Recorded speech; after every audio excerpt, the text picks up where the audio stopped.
느헤미야 전체 줄거리. 느헤미야서는 구약 성경의 한 책으로 이스라엘 백성이 바벨론 포로에서 돌아온 후 예루살렘 성벽을 재건하는 과정을 다룹니다. 이 책은 예루살렘 성벽 재건과 느헤미야의 지도력, 그리고 백성의 영적 갱신을 중심으로 구성되어 있습니다. 첫 번째, 느헤미야 1장부터 7장까지는 느헤미야의 고민과 결단, 성벽 재건에 관한 이야기입니다.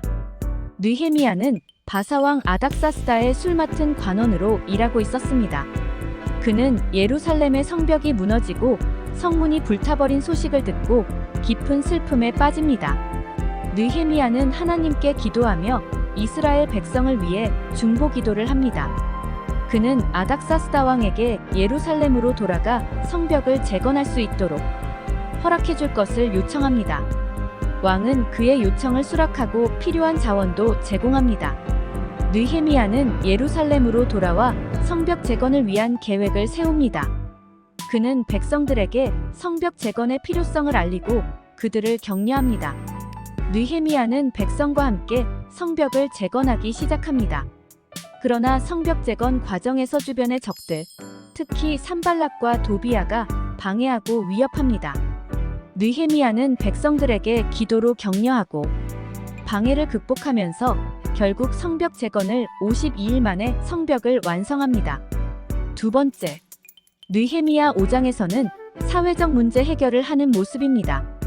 성벽 재건이 진행되는 동안 느헤미야는 백성들 사이의 불공정한 문제를 해결합니다. 그는 부유한 자들이 가난한 자들을 착취하는 것을 비판하고 공정한 대우를 촉구합니다. 세 번째, 느헤미야 8장에서 10장까지는 이스라엘 백성들의 영적 각성에 노력하는 장면입니다.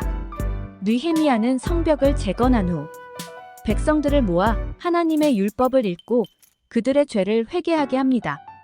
그리고 하나님께로 돌아가겠다는 결단을 내립니다. 이 과정에서 이스라엘 백성들은 초막절을 지키고 하나님의 율법을 다시 준수할 것을 맹세합니다. 또한 그들은 하나님께 대한 충성을 다시 확인하며 혼합 결혼을 금지하고 안식일을 지킬 것을 다짐을 받습니다.